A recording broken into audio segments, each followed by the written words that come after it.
Shalom. Sekali lagi semua bisa lambaikan tangannya. Shalom. Salam damai sejahtera Kristus bagi kita semua. Sukacita yang besar kembali kita boleh bersama-sama beribadah pagi hari ini.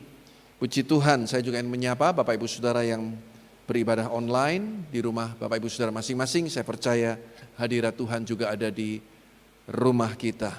Puji Tuhan, tema khotbah pagi hari ini yaitu 2 macam pintu. Mari kita lihat Alkitab kita di dalam Injil Matius pasalnya yang ke-7 ayat 12 sampai 14. Matius pasalnya yang ke-7 ayat 12 sampai dengan ayat yang ke-14. Segala sesuatu yang kamu kehendaki supaya orang perbuat kepadamu, perbuatlah demikian juga kepada mereka. Itulah isi seluruh hukum Taurat dan kitab para nabi. Masuklah melalui pintu yang sesak itu, karena lebarlah pintu dan luaslah jalan yang menuju kepada kebinasaan, dan banyak orang yang masuk melaluinya. Karena sesaklah pintu dan sempitlah jalan yang menuju kepada kehidupan, dan sedikit orang yang mendapatinya. Amin. Saya yakin semua kita tahu apa fungsi dari pintu. Yang pasti pintu itu memisahkan ruangan yang satu dengan ruangan yang lain. Betul, saudaraku? Pintu itu menjadi pemisah, pembeda ruangan yang satu dengan ruangan yang lain. Dan pintu itu juga menunjukkan fungsi suatu ruangan. Kalau dikatakan pintu kamar mandi, berarti kita semua pasti tahu, kalau kita masuk melalui pintu itu, kita sedang masuk ke kamar mandi. Kalau pintu kamar tidur, maka pada waktu kita masuk melalui pintu itu, kita tahu kita sedang masuk ke pintu atau ke ruangan tidur, istirahat.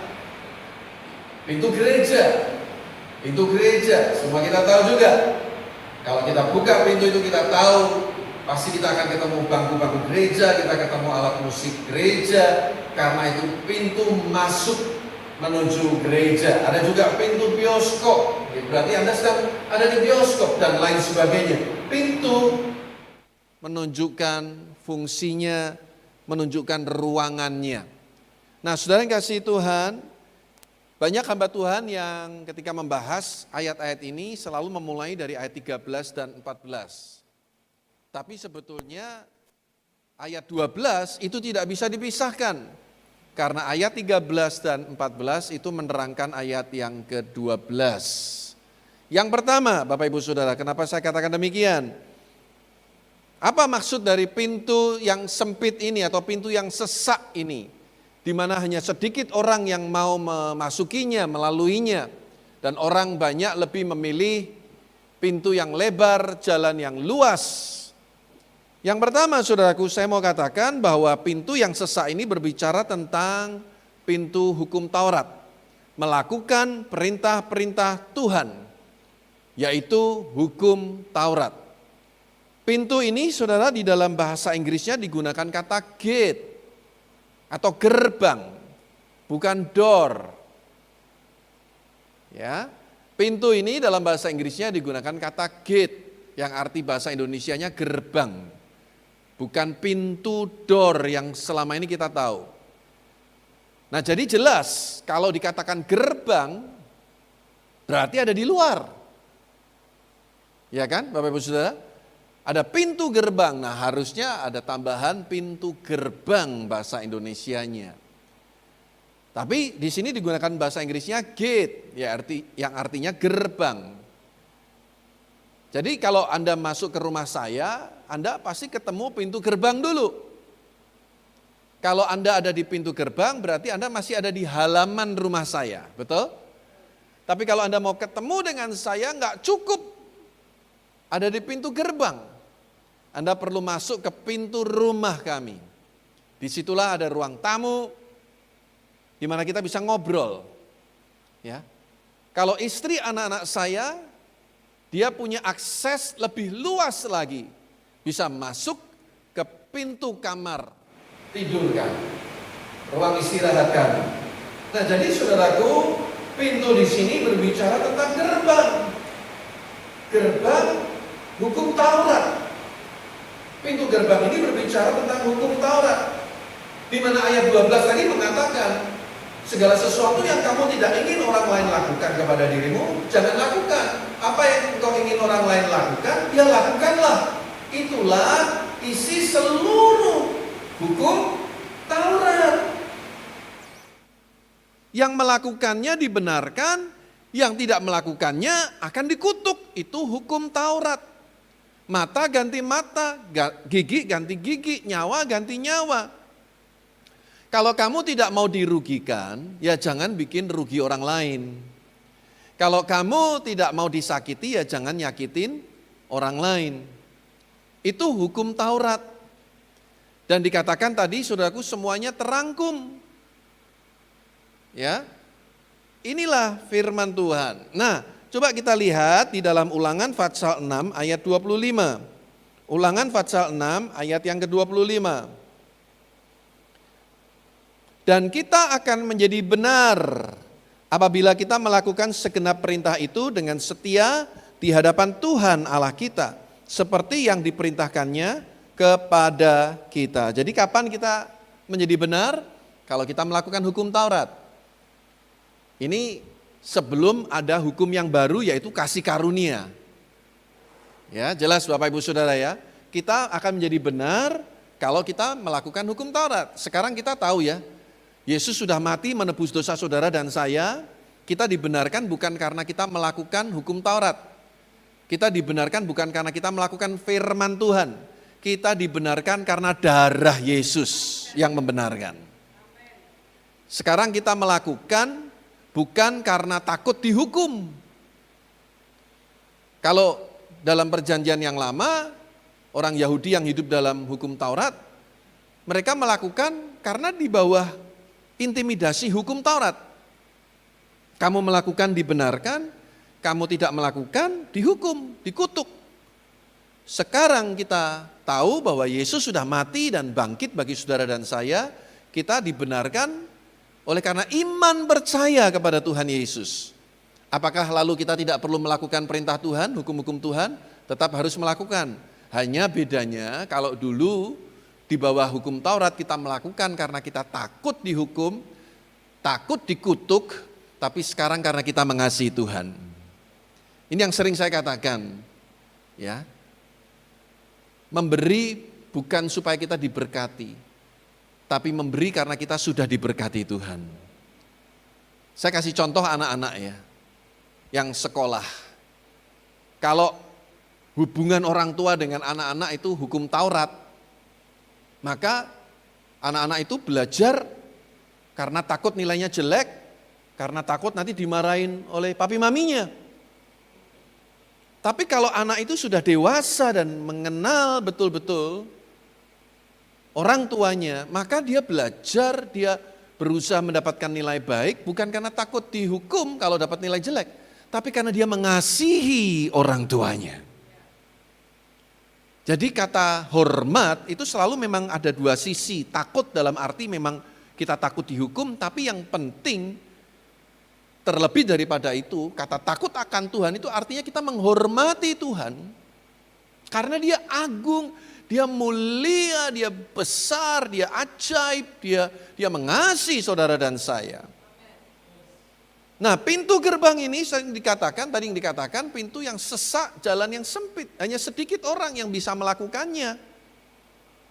Kalau kita masih hidup di bawah hukum Taurat, maka hanya sedikit, betul-betul sedikit orang yang bisa diselamatkan. Padahal kehendak Allah adalah semua manusia bertobat dan diselamatkan. Katakan amin, saudara. Tidak ada seorang pun yang binasa, melainkan beroleh hidup yang kekal melalui iman percaya kepada Tuhan Yesus. Coba lihat lagi Ulangan 12 ayat 28. Ulangan 12 ayat yang ke-28. Dengarkanlah baik-baik segala yang kuperintahkan kepadamu, supaya baik keadaanmu dan keadaan anak-anakmu, yang kemudian untuk selama-lamanya, apabila engkau melakukan apa yang baik dan benar di mata Tuhan Allahmu. Jadi yang pertama saya mau ingatkan saudaraku, pintu gerbang ini berbicara tentang hukum Taurat. Siapa yang melakukannya dibenarkan, yang tidak melakukannya akan dihukum.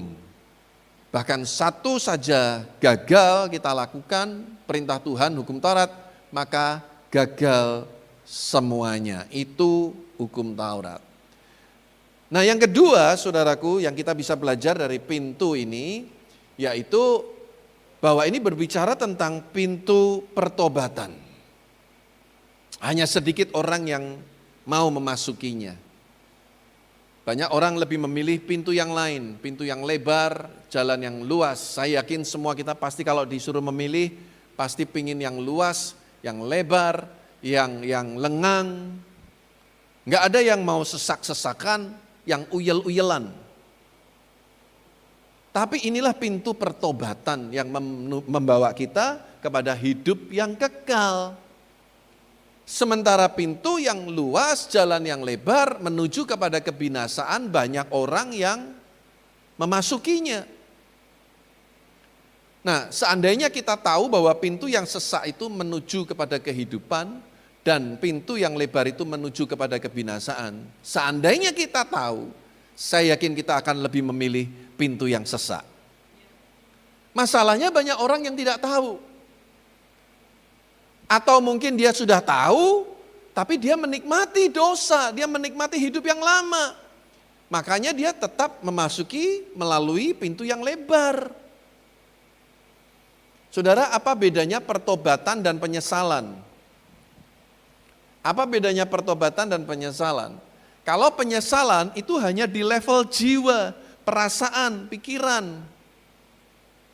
Itu penyesalan. Tapi yang namanya pertobatan itu sampai di dalam level roh. Di mana kita benci dosa. Istilahnya udah betul-betul enek gitu ya. Orang kalau udah makan kenyang, udah enek gitu. Makanan seenak apapun gak bisa masuk lagi. Dan udah gak bisa dinikmati lagi. Bahkan lebih daripada itu, pertobatan itu kita menganggap sesuatu itu jijik, sesuatu itu najis. Itu bertobat. Kalau orang sudah bertobat, dia udah lihat itu sesuatu yang menjijikkan, dia pasti gak kepingin lagi kembali kepada hidup yang lama. Amin, saudaraku. Itu bertobat. Betul-betul bertobat, gak mau sentuh lagi. Bahkan ketika ada teman kita yang membicarakan tentang hal-hal yang dulu kita lakukan, kita udah rasanya udah mau muntah, kita gak mau lagi dengar itu. Itu bertobat, berbalik arah, metanoia, perubahan cara berpikir yang 180 derajat, saudara, betul-betul berbalik arah. Dulu lebih mengikuti keinginan dosa, daging, sekarang mengikuti pimpinan Tuhan. Itu bertobat, saudara. Tapi kalau saudara masih bicarain yang dosa-dosa yang nyerempet-nyerempet bahaya, berarti kita belum sungguh-sungguh bertobat. Saya waktu yang lalu ada keperluan ya, keluar dari rumah naik motor, lalu lewat di Tanah Mas itu kan ada karaoke gitu ya, dan lalu ada jalan selasar di situ, di mana itu akses untuk menuju jalan yang lain dari Telaga Mas ke Roda Mas gitu ya. Nah, sudah satu kali ketika saya naik motor, saudaraku, saya lewat jalan itu, saya lihat ada 2 orang sedang duduk-duduk. Dan kalau saya lihat dari barang-barang yang dia bawa, mereka adalah pemulung. Lalu saya sempat dengar pembicaraan mereka, saudara, karena itu sore-sore dan kebetulan saya yang lewat, sepi, saudara. Apa yang mereka bicarakan, saudara? Saya pulang tuh sampai geli, saudara. Mereka sedang membicarakan tentang nomor judi togel. Ya. Aku wis bedhe wingi iki sing metu bakale 01. Tenan to? Kowe ora nurut, gitu katanya saudaraku. Saya dalam hati kecil, aduh Pak, hidup udah susah begini, masih pasang nomor-nomor dan berharap kaya dari cara-cara begitu. Orang kalau betul-betul bertobat, saudaraku, orang yang terikat judi, dia nggak bakal kepingin lagi. Amin, saudara. Kalau masih ngomongin gitu ya, memang belum bertobat berarti. Coba Anda bayangin, berapa orang yang kaya dari judi, tapi berapa banyak orang yang jatuh miskin gara-gara judi. Cuman yang namanya dosa tuh kenikmatannya tuh memang luar biasa. Kalau nggak nikmat orang nggak kepingin, betul nggak? Dibuat orang makin penasaran gitu loh. Ngeracik nomor. Ya toh? Nanti apa-apa dihubung-hubungkan, mimpi apa dihubung-hubungkan ya. Ada kejadian apa dihubung-hubungkan. Utah ate, seneng gitu ya. Ngelamun, oh gitu. Mikir lagi. Jangan-jangan ayat pertama tadi dipasangin nomor lagi. Nanti kalau orang yang udah pikirannya tuh, wah kayak gitu. Berarti belum bertobat. Orang kalau udah bertobat itu udah gak kepingin lah. Saya waktu pelayanan misi ke China beberapa tahun yang lalu bersama Pak Thomas. Lalu kami dijemput sama misionari di sana, orang Indonesia.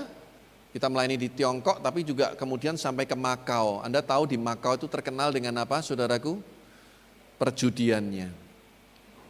Dan ini, misionari ini sempat cerita kepada kami, ada kalanya malam-malam terdengar letusan pistol, dor. Apa saudara? Orang bunuh diri. Kenapa? Kalah. Bangkrut. Ya kan, saudaraku? Ada cerita lagi, tahu-tahu orang jatuh dari apartemen lantai sekian, boom. Kenapa, saudaraku? Kalah judi. Saudara, orang kalau udah bertobat itu enggak kepingin bahkan sama sekali, saudaraku mau coba-coba gimana. Saya heran, saudaraku, ada orang-orang yang masih bisa menikmati dosa karena dia belum mengecap anggur yang baru yang Tuhan sediakan dalam kehidupannya. Seandainya dia mau sungguh-sungguh bertobat, dia balik kepada Tuhan, masuk lewat pintu yang sesak itu, saudaraku, dia akan menemukan keselamatan, dia akan menemukan kehidupan. Coba kita lihat Yehezkiel 18 ayat 23. Yehezkiel 18 ayat 23. Alkitab berkata, apakah aku berkenan kepada kematian orang fasik? Demikianlah firman Tuhan Allah, bukankah kepada pertobatannya supaya ia apa? Hidup. Ini kehendak Tuhan. 2 Korintus 7 ayat 10. 2 Korintus 7 ayat yang ke-10. Sebab duka cita menurut kehendak Allah menghasilkan pertobatan yang membawa keselamatan dan yang tidak akan disesalkan. Tetapi duka cita yang dari dunia ini menghasilkan kematian. Saudara, ini pintu yang sesak dan yang lebar. Anda mau pilih yang mana? Yang sesak memang ada duka cita di situ, sangkal diri, pikul salib setiap hari. Tapi ini membawa kepada kehidupan dan keselamatan. Mungkin kita dikucilkan teman kita dianggap kuno. Tapi menuju kepada keselamatan. Sementara pintu yang lebar, jalan yang luas menuju kepada kebinasaan. Ada ungkapan berkata, berakit-rakit ke hulu, berenang-renang ke tepian, bersakit-sakit dahulu, bersenang-senang kemudian. Kita sebagai orang tebusan Allah, Yesus sudah mati dan menebus dosa saudara dan saya. Sekarang kita ikuti jejaknya. Jejak Yesus, Via Dolorosa. Jalan penyangkalan diri. Jalan itu namanya pertobatan. Anda harus masuk pintu yang namanya pertobatan. Kita harus tampil beda dengan dunia ini. Apa yang orang dunia anggap kenikmatan, berbeda sekarang dengan kita kenikmatannya. Orang yang belum bertobat, saudaraku, dan tidak mau bertobat, itu menggenapi ayat firman Tuhan yang mengatakan air curian manis rasanya. Suka curi-curi waktu, suka tipu-tipu, suka bohong-bohong. Mari kita mau masuk ke pintu yang sesak ini, saudara. Karena semua kita akan menemukan kehidupan.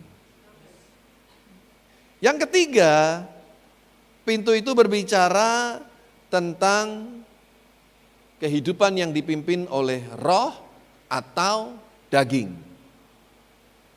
Kalau pintu yang sesak, itu kehidupan yang dipimpin oleh roh. Tapi pintu yang lebar adalah kehidupan yang dipimpin oleh keinginan daging kita. Nah sekarang kita lihat dulu keinginan daging itu apa. Roma pasal 8 ayat 6 sampai 8. Roma pasal yang ke-8 ayat 6 sampai 8 dikatakan karena keinginan daging adalah maut, tetapi keinginan roh adalah hidup dan damai sejahtera. Sebab keinginan daging adalah apa, saudara? Perseteruan terhadap Allah, karena ia tidak takluk kepada hukum Allah. Hal ini memang tidak mungkin baginya. Mereka yang hidup dalam daging tidak mungkin berkenan kepada Allah. Inilah jalan yang orang banyak mau melaluinya, yaitu keinginan daging. Tapi saudara harus tahu, dikatakan di sini ada 3 hal penting yang saya ingin Anda garis bawahi. Keinginan daging itu adalah maut. Itu yang pertama. Yang kedua, keinginan daging adalah perseteruan dengan Allah. Jadi kalau Anda memilih jalan yang lebar, Anda menempatkan posisi sebagai musuhnya Tuhan. Dan Anda tidak bakal menang. Anda tidak mungkin bisa menang melawan Tuhan. Dan yang ketiga, keinginan daging tidak mungkin berkenan kepada Allah. Orang yang hidup menurut keinginan daging tidak mungkin berkenan kepada Tuhan. Nah sekarang bagaimana dengan orang yang mau memasuki pintu yang sesak itu? Yaitu orang-orang yang mau hidup dipimpin oleh roh. Coba kita lihat Roma pasal 8 ayat 14 dan 15. Roma pasal 8 ayat 14 dan 15. Alkitab berkata, semua orang yang dipimpin roh Allah adalah anak Allah. Sebab kamu tidak menerima roh perbudakan yang membuat kamu menjadi takut lagi. Tetapi kamu telah menerima roh yang menjadikan kamu anak Allah. Oleh roh itu kita berseru, ya Aba, ya Bapa. Amin, saudara. Nah kalau kita mau memasuki pintu yang sesak itu, saudaraku, Anda dapat satu damai sejahtera. Kita ada ketenangan. Kita menemukan satu sukacita persekutuan dengan Tuhan. Sehingga di sini dikatakan kita tidak perlu takut lagi. Kita melakukan perintah-perintah Tuhan bukan karena ketakutan, tapi karena kita mengasihi Dia. Dan ini yang luar biasa, tidak ada di kepercayaan manapun, kita diberi kesempatan memanggil Tuhan kita dengan sebutan Bapa. Ini gambaran dari satu keintiman, satu hubungan yang dekat, saudara, dengan Tuhan kita. Ya, kemarin setelah dari Bandungan, kita ada retreat pemuji penyembah. Lalu saya pikir saya mau ajak istri anak-anak jalan-jalan dulu ke Jogja gitu ya. Pas keluar dari Wisma Charity itu di jalan besarnya macet lagi ke kiri. Udah akhirnya saya belok ke kanan, ambil arah ke Sumowono, lalu tembus Temanggung, Magelang, kita ke Jogja. Beberapa teman yang ikut retreat, ada yang ke Umbul Mukti, kemana gitu ya. Tapi kami ambil arah ke Jogja. Ya, sebetulnya kami mau menginap, tapi karena hotelnya penuh ya udah voucher itu kami tahan sampai untuk bisa kami gunakan tahun depan. Ya, karena nggak di planning ya. Nah, singkat cerita yang saya mau cerita, saudaraku, saya bersyukur sekali dalam perjalanan pulang dari Jogja ke Semarang, saudara. Saya dengan anak-anak ngobrol, kita sharing gitu ya. Kita sharing banyak tentang kehidupan, masa kecil saya, perjuangan keluarga papi mami dulu ketika kami masih kecil-kecil. Saya tuh senang pada waktu sampai di rumah, anak saya yang Odi yang kecil tuh tiba-tiba bisa bilang begini, Papa, terima kasih ya untuk cerita masa lalu Papa. Dia bisa bilang begitu. Ya. untuk sharingnya. Kira-kira begitulah bahasanya, saya nggak bisa persis mengikuti ya, menirukan. Tapi dia bisa bilang terima kasih loh Pak. Saudara, mungkin sesuatu yang tidak bisa orang lain dapatkan. Tapi karena kami family, kami keluarga, anak-anak saya berhak tahu bagaimana kehidupan kami dulu. Saudara, sekarang kita dengan Tuhan sama. Kita panggil dia, ya Aba, ya Bapa. Saudara yang sedang dalam kelemahan, Anda sedang dalam pergumulan hidup. Kita bukan menyembah Tuhan yang non jauh di sana. Dia Bapak kita. Anytime, anywhere. Bukan Coca-Cola, saudaraku. Kita bisa panggil dia dengan panggilan yang mesra. Bapakku yang di sorga. Ayahku, my daddy. Ya, dia Tuhan yang mau dekat dengan kita. Dia Tuhan yang rindu setiap kita boleh mengalami keselamatan dan hidup yang kekal. Sebagai ayat yang terakhir, saudaraku, Yohanes 10 ayat yang ke-9. Yohanes pasal 10 ayat yang ke-9. Pemain musik boleh maju ke depan. Dan singer juga tentunya. Yohanes 10 ayat yang ke-9 dikatakan, yuk kita baca sama-sama, 2, 3. Akulah pintu, barang siapa masuk melalui aku, ia akan selamat. Dan ia akan masuk dan keluar dan menemukan padang rumput. Menarik sekali kata pintu di sini, bahasa Inggrisnya bukan lagi gate, bukan lagi pintu gerbang, tapi door. Pintu yang membawa kita masuk lebih dekat lagi, yang membawa kita masuk lebih intim lagi. Yesus adalah pintu, dia bukan sekedar gerbang, tapi dia pintu. Dan kalau kita masuk melaluinya, kita percaya kepadanya, dikatakan ia akan selamat sesuai dengan namanya. Nama Yesus artinya Savior, keselamatan, juru selamat. Dan dikatakan ia akan masuk dan keluar menemukan padang rumput. Amin, saudaraku. Jadi sekali lagi yang pertama pintu, yang pertama bicara gate, yaitu hukum Taurat. Anda melakukan dibenarkan, Anda gagal melakukannya, Anda dihukum dan dikutuk. Dan hanya sedikit betul-betul yang bisa memasukinya. Yang kedua, saudaraku, bicara tentang pintu pertobatan. Tuhan panggil kita untuk masuk dalam pintu pertobatan. Lahir baru, menjadi ciptaan yang baru. Dan yang ketiga, saudaraku, bicara tentang pintu menuju kepada kehidupan yang dipimpin oleh Roh. Itulah pintu yang sesat. Tapi kalau orang yang memilih pintu yang lebar, dia sedang menuruti keinginan dagingnya. Saya berdoa, semua kita akhirnya menemukan dan kita mengalami door Jesus Christ, Yesus Kristus sebagai Tuhan dan Juru Selamat kita satu-satunya dan untuk selama-lamanya. Amin.